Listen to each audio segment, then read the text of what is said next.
That's You're fine. doing that one. I like this one the most. Okay. Well, So you're going to assemble it. Why not? Is this one a little too I just like for the you? OSU theme. I'm Rebecca Rizik. I'm a professor of marketing here at Fisher. I'm Corey Haltman. I am a doctoral candidate here at Fisher. And I'm Grant Donnelly. I'm an assistant professor here in the marketing unit. We're going to be putting together some gift baskets and wrapping some gifts and talking about some of our recent research on gift giving. On a scale of 1 to 10, as we get started wrapping, how would you guys rate your gift wrapping abilities? Well, there is one reason that I am putting together a basket because I'm not that confident in my wrapping abilities. I would give myself a 2 out of 10. I was going to go with the 1, but I feel like effort alone, I deserve at least a 2. So you're smart to stick with the basket. Exactly. Then. Harder to go wrong. What about your gift giving skills?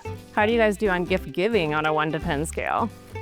I think I've gotten better over the years, but I kind of overthink things, which often makes me late because I know about it, a birthday or whatever event happening, and then I'm like, what's the perfect thing?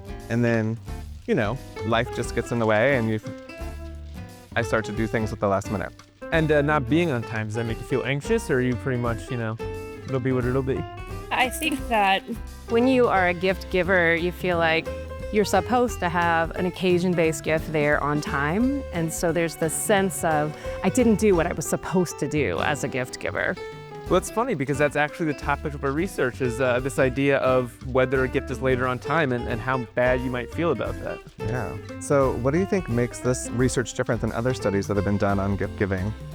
Well, I think in the past, people have really looked at, what type of gift should you give? And this is more about, the importance of whether it's actually on time or not. I think that's one of the cool differences between this and some of that other stuff that's been done.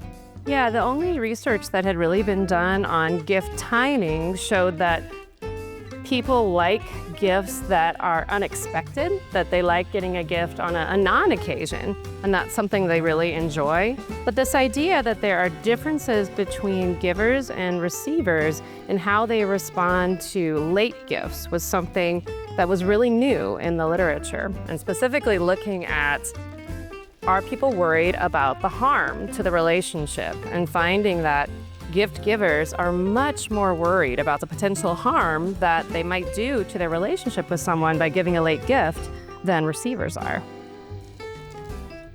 So we know that recipients are less concerned with gift timeliness than givers, but the anxiety of giving late gifts is still there. Like we were talking about, if we know we're going to miss a special occasion, as givers, we feel badly. What can we do about that? Well, what we can do in terms of being a gift giver is you can think about all the situations in which you've been a recipient, right? And so when receiving a gift, you usually just are kind of excited to get a gift and, probably are thinking a little bit less about it being on the day of, so you can take that perspective and do that. But if you're a gift giver and you're worried about being the gift being late, you can actually make yourself feel a little bit better by putting some extra effort, maybe doing something handmade, maybe spending a little bit of extra effort assembling a gift basket with local gifts that you went and found yourself, something like that. Yeah. That extra effort can make givers feel a little bit better and have a little bit less anxiety that they're harming their relationship with the gift or with the receiver by being late. And speaking of effort, really good work. You said you're not a good gift wrapper, but I feel like your gift basket looks really nice. And Grant, yours is super cute. Well, nice job on your wrapping skills there. Guess who these birthday gifts are for, Grant? Grant, when was your birthday?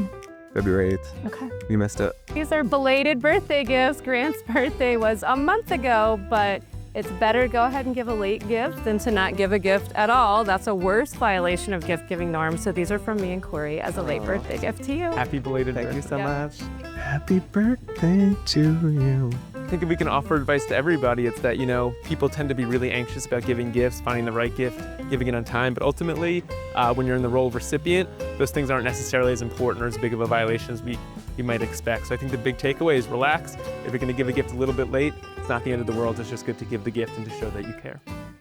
I was distracted. I kind of just threw this blanket in last just to include it. I feel like I should have just Look left at it how out. bad mine looks compared to how it was originally. Yeah, It's super cute. it was originally so well done, and now